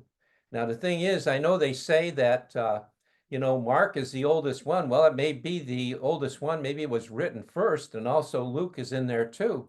But the thing is, the Gospel of John and also the Gospel of Matthew were both published by people that were actual disciples of Jesus Christ. And when I break them down and when I see their content, Matthew has an order to it of the law of God through Jesus Christ that is not comparable in any of the other Gospels. And the thing is, inside of the Gospel of John is a revelation of God, who God really is and how he interacts in our lives. That is not in any of the other Gospels. It's not in Matthew. Okay. And the thing is, the uniqueness of those 2 Gospels, because they're disciples, and you put them together with, especially with Thomas and also Mary Magdalene, they just sink like a glove fitting on something that fits perfectly. But yet the Catholic Church and the people at Nicaea didn't see them to be part of it. And I know these things were around at that time because they had to be. They burnt a lot of books. They destroyed a lot of stuff, the Romans. To me, the Romans were not very nice people. I mean, they did society for thousands of years up until now. So much injustice is not even incomprehensible to me of what happened there, But the thing is, when he was bringing up these Gnostic Gospels and stuff like that, there's a lot of information there that I think is very helpful. Just like we talk about Plato and Peter. Hey, these 2 people were about the same age when Jesus was around. Peter was about in his 20s, and so was Plato. He was like in his 20s with Socrates. So the thing is, when somebody sees something at a younger age, they see things differently. But naturally, Plato, he grew older and he would mature in his understanding, but to see the same things that actually Socrates, which was an older man, was trying to take and portray, he wouldn't see them in the same eyes that Socrates had. And the same is with Peter and Jesus. Just like there's a difference in age. The Gospel of John says that Jesus was nearly 50 years old, but yet you go to Luke and it says he was 30 years old. Well, the thing is, in Luke, they used 30 years old because he had to be that in order to become some kind of a priest or something. And they try to justify Jesus as being that. I mean, there's many contradictions, as the speaker mentioned, in this whole thing. But the thing is, if you take and put the words of Jesus together and let them and his personality work together to see how all these things evolve, they show themselves. Just like he says that God will manifest himself to you. And when you get into the words of Christ and try to coordinate them together, he really does that, But I just wanted to make a comment, regarding the Gnostics, because I think there's so much truth in them and synchronization of them too that have been left out. And I think that, the thing is now with AI, you can take and start asking it questions and it pulls up all this information, which is a wonderful thing to me. Anyway, that's it. Thank you, David. Gary, go ahead. I think so. Like the main point that I'm getting at, and that's why I'm contrasting the idea of like this divine command ethics, which again, as I'm just reflecting, this is the way I was raised and what most Christian ethical literature looks like, and I'm comparing it with virtue ethics, which was the dominant form of expression in 1st and 2nd century CE, and starting with Plato, Aristotle coming up to it. And so distancing ourselves momentarily from all the rules in the church and everything that came out of it, the way literature worked so often is that they have biographies, they tell stories, and the purpose of that story is to extol the virtues of this other person, so that we can emulate what those are, so we can get a picture of those things. We mimic them. And so the founding member of the Christian religion was Jesus himself. And so it's not lost to me that all four of the canonical gospels have the crucifixion. Tell the story of the crucifixion and the resurrection, and that's the centerpiece of it. The three synoptics also have, the baptism, and the transfiguration. And when you look at John, the baptism is implied, and you also have what I would say a counter transfiguration in the foot washing. It's the inverse of the glory of God is revealed through washing of the feet.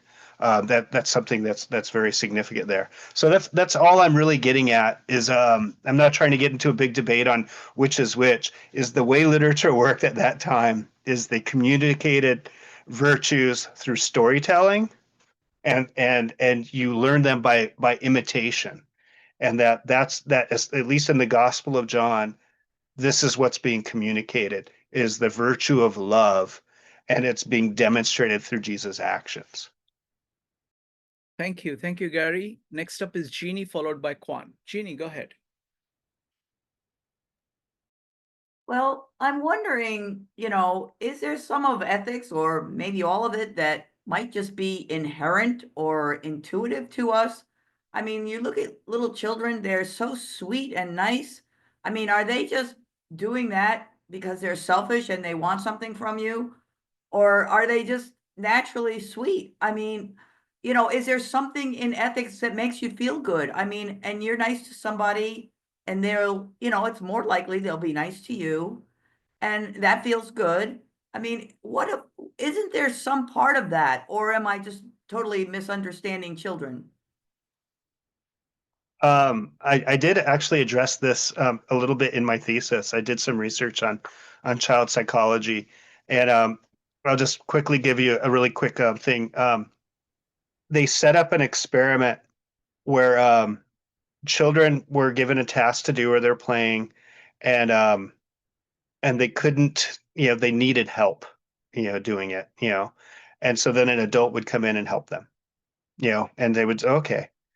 And they selected children that were too young to be able to use language. They were nonverbal, so like 18 months old or younger, so that they couldn't really even communicate. And then they set up the scenario where the adult would need help with something, and the child would see this and then get up and start helping them. And the child was more likely to help if the adult had helped them first. But again, no command, not telling them what to do. All they did was see it and have that experience, and they immediately were inclined to emulate, to mimic the thing that happened to them and demonstrate it towards other people. So the short answer is, I mean, that's what it is. The image of God in man is that, yes, we do have that in us, that there's something ethically inherent, in us that wants to do good. And that's what Ricky Gervais was saying when he says, yeah, I rape and murder as much as I want to, which is none at all. And I don't need God to tell me that. I would argue that there is something, inherent to us, that we are inherently ethical. Thank you, Gary. Kwan. Yeah, I wanted to say something else, but I just want to come back to the sweet children. Okay, I think that that's true, that there is something natural in us which is good, that's for sure, and that the behavior of the children reflects that.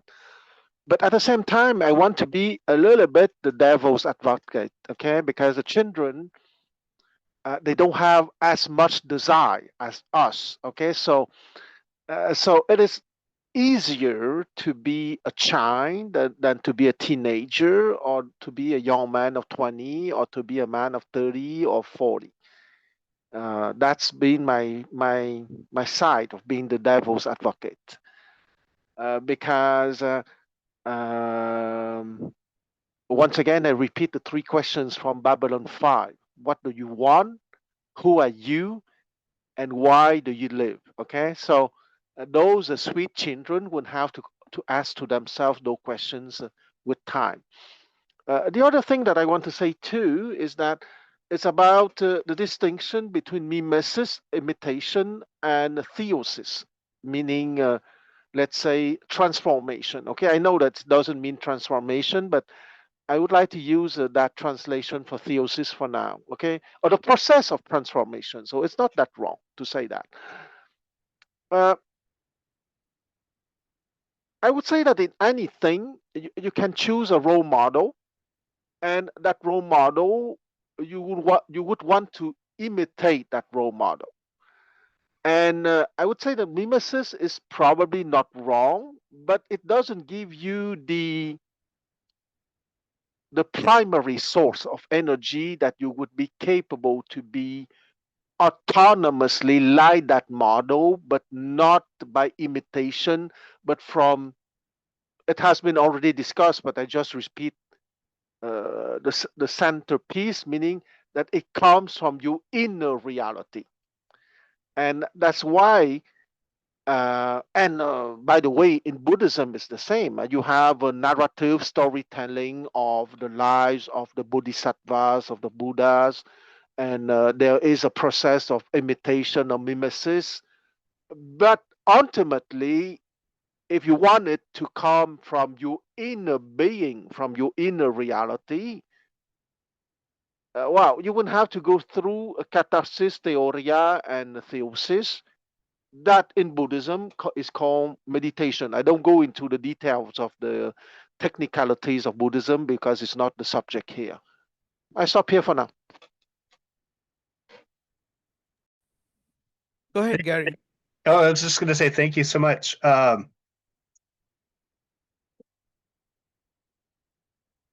doing my best with the Gospel of John, but one of the things, kind of maybe is as an answer or reflecting on what you were just saying, is in the Gospel of John, he equates sin with unbelief, and so there's this theological happens that when we don't believe, that's when we engage in sin, or that sin is a lack of belief. And I actually kind of agree a lot with what you had to say about children, and the life of a child and what they are attached to is much less than somebody that's older. My favorite example of that is David when he fights Goliath. He's just a shepherd boy. He has nothing to lose at that point. He's the lowest of the low as far as the social rung. And so I think there's something about the appeal of religion to poor people. It's when we have nothing, there's not a whole lot at stake, and it's easier to maybe throw us into it. And which is probably why humility is extolled as such a virtue. But back to what I was getting at is there is something inner, and that's kind of what the transformation from mimesis to theosis throughout not just John's gospel, but in the Pauline literature and elsewhere, is that access, that spiritual thing that comes from the inside and comes out, is access through faith. And that faith, that's really at the core of what this book is getting at, is faith isn't just something that I think, it's like, oh, the sky is blue or something. Faith is something that manifests itself in action. And so at some point, we're not just following an example. It's coming up because we believe it. It's something, it's an internal transformation that comes out, that turns into action. And it's really hard for me to draw a good analogy. One is like, I use the analogy of farming. I can read the Farmer's Almanac. I can learn all about gardening until I accidentally start tilling the soil and planting seeds. I'm not a farmer. And that's where, in James, the Epistle to James, he says, oh, you say that you believe and that Jesus is Lord. Good on you. The demons also say that Jesus is Lord, and they tremble. It's different.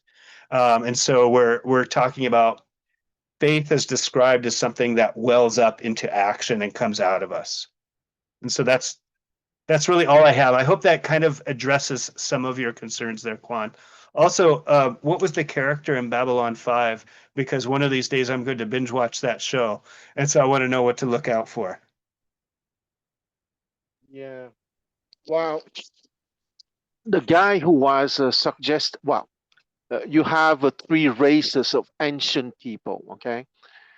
And you have, let's say, the shadows who ask to every human beings that they encounter, what do you want?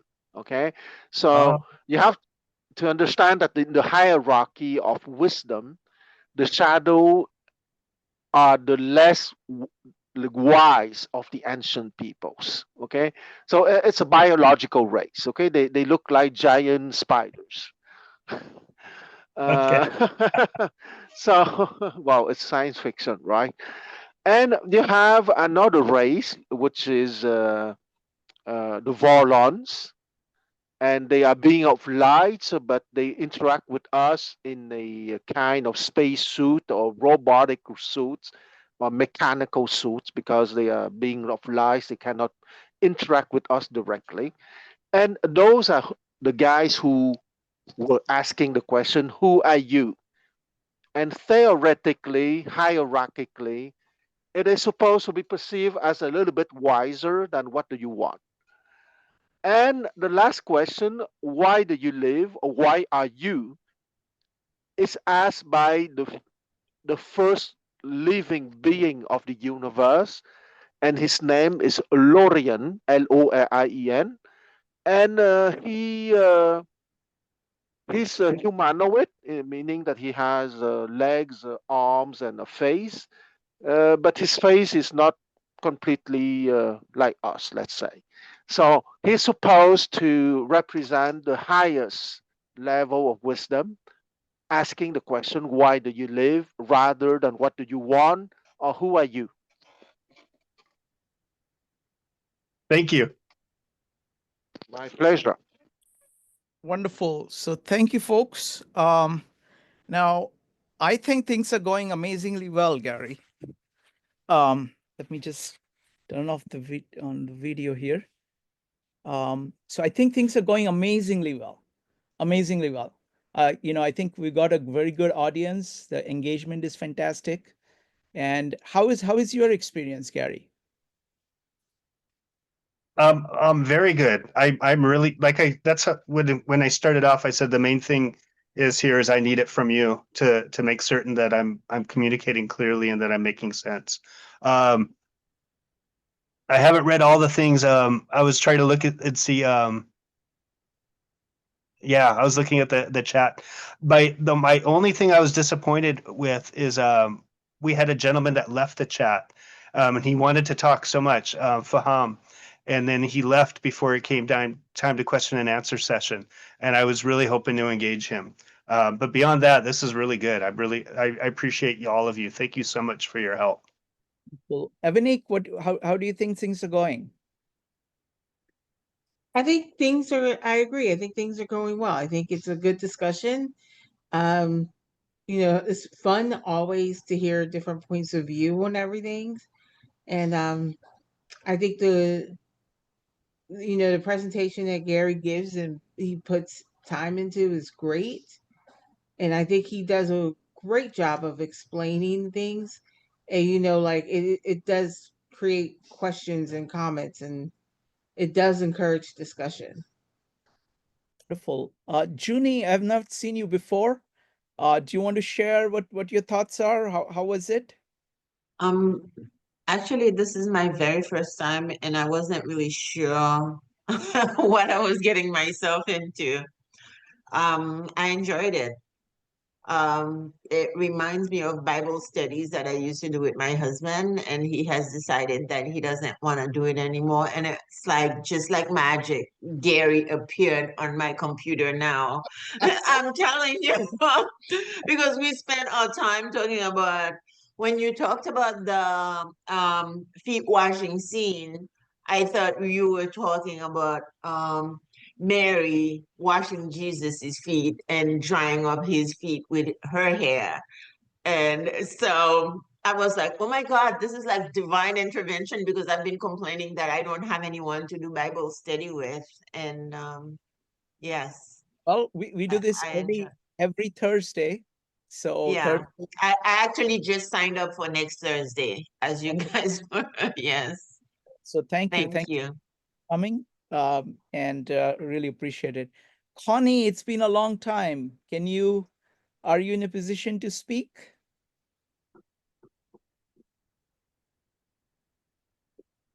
Okay, doesn't look like. Let's see. Cindy, what do you think? What are your thoughts? I don't know with. Go ahead, Cindy. I think, oh, her voice is not working. Okay, all right. So if anybody else has kind of quick, David, how was it? It was really, pretty good.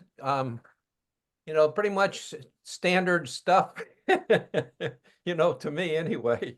So, it was good that they brought across, different questions and things like that, and, when you're talking about virtue, to me, a lot of that comes from the Greek side of things, as far as I'm concerned, with Socrates and Plato and Aristotle and right down that line. And, to me, I find that, the Greek writings and the Greek stories, sometimes I wonder if Jesus didn't take and, use them to take and come up with some of his parables, because in a way they're very similar in a lot of ways. And I really sort of like a lot of the Greek stories and things that are there. But also, look at other, faiths as well, and I think one of them that you got me, I think, sort of interested in was the Hinduism. There's a name for that, right? Yeah, we went through Bhagavad Gita.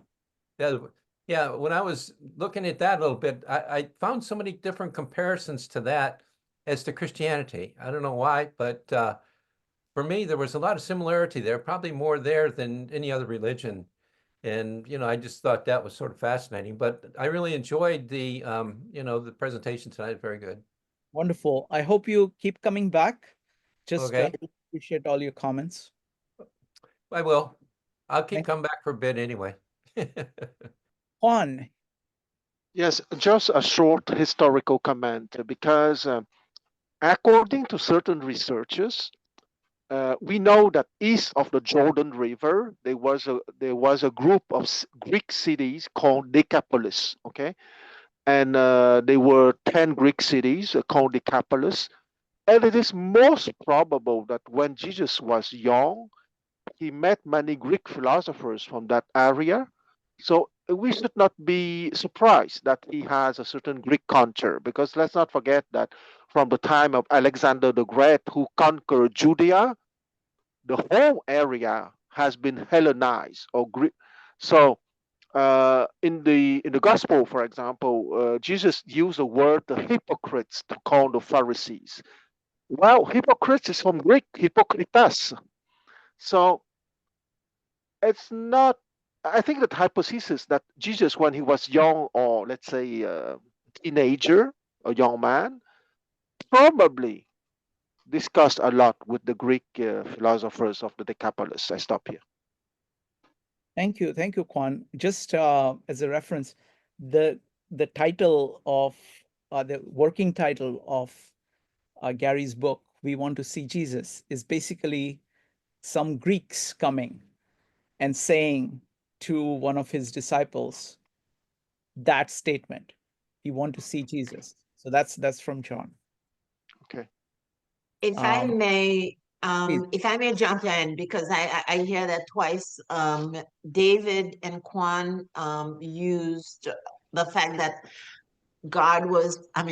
Jesus was studying with the Greeks. One of the things that during Bible studies, because I'm doing Stoics, I'm learning about Stoicism, and I'm doing Christianity. I actually wear you can't see it, but I wear my Christian symbol around my neck. But one of the things that we kind of like deducted is that Jesus may have gone to school with Socrates, because they're 4 years apart. And somewhere in the Bible, you didn't hear anything about Jesus. So I think from the time that he was 14 to the time that he came back and did his studies for like 3 years, you didn't hear about him. So my husband and I deducted that he probably went to school to study philosophy, because there's a lot of parallel between Stoicism and Christianity, and what all the things that he's teaching. When you're talking about Christianity, you're talking about a God-centered religion, whereas Stoicism, they rely on the universe. And I heard Gary using the universe a lot. So there's a lot of parallel. It's like Stoicism is secular, basically, and then Christianity is God-centered. So I really do believe that they studied together. That's my philosophy. Thank you, Junie. Kwan, go ahead. Did you have your hand up? No, sorry, I forgot to lower my hand, so I just lower my hand. Sorry. No problem. All right. So Gary, any what's coming up next week? So I did a bit of writing, and I did the presentation. I stopped at the foot washing, at the love command. And so that's kind of where I ended this presentation. So beginning next week, the plan is to carry on into the command to love one another, and to get into that aspect of it. And so yeah, that's for me. And I know that David said that a lot of this is very familiar to him. That's my personal testimony, is that virtue ethics was just something that wasn't discussed in any detail. In fact, I went through most of my Bible college without even taking a class in ethics. Because they're just like, oh yeah, Christian theology. So some of it is very new to me, and was paradigm shifting. It changed my whole thought of the gospel and everything. And that's why I chose ethics to be my subject when I went to grad school, was to make up for that lack. But yeah, that's the plan. I also need to add is that I'm going to be traveling. My intention is to be available for the Zoom, to have my presentation ready and to be able to do the Zoom. If for any reason I'm not able to, I'll let you know a couple of days in advance. But I will be traveling on the Thursday, and hopefully I get to my destination and I have Wi-Fi when I get there, because then we can go ahead and do the Zoom. Sounds good. Sounds good. All right. Right. Well, thank you, everybody. And thank you, Gary. And wonderful to see so many good friends back and some new ones. So bye. And thank you, Evanique, for spotting for me. Just one comment, Gary. Yes. I actually enjoyed the ethics and the virtue, because I didn't know much about it. I know a little bit, but I really enjoyed that part very much. So thank you. Thank you. I'm still striving really hard to be able to communicate it effectively. It's taken me a while. Cool. Right. Yeah, I made notes, and I'm going to go back and look at all those, because it was not easy for me to understand, but I really enjoyed it. You opened so much that it's important to go back and look at that. So thank you again. Thank you. Good night, everybody. Good night. Thanks, Gary. Good night. Good night.